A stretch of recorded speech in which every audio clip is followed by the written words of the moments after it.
రాష్ట్ర ఆర్థిక పరిస్థితులపై త్వరలోనే శ్వేతపత్రం విడుదల చేస్తామని డిప్యూటీ సీఎం బట్టి విక్రమార్క తెలిపారు. 2014 ముందు ఈ రాష్ట్రంలో ఉన్న ఆర్థిక పరిస్థితులు 2023 వరకు బీఆర్ఎస్ ప్రభుత్వంలో ఉన్న ఆర్థిక పరిస్థితులపై శ్వేతపత్రం సిద్ధం చేస్తున్నామన్నారు. సరైన సమయంలో సరైన వేదికపై ఈ శ్వేతపత్రం విడుదల చేస్తామన్నారు.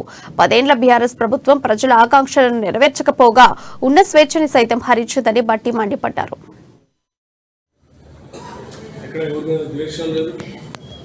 ఎవరికైనా వేరే భావం కూడా నియోజకవర్గం అందరికీ పనిచేయాల్సిన బాధ్యత శాసనసభ నేను అందరికీ చేస్తాను.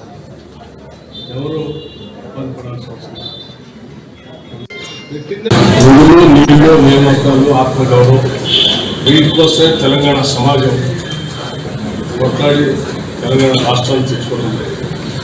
కానీ ఈ నిధులు నీళ్లు నియామకాలు ఆత్మగౌరవం గత 10 ఏళ్లుగా టీఆర్ఎస్ అలియాస్ బీఆర్ఎస్ ప్రభుత్వ పాలన వల్ల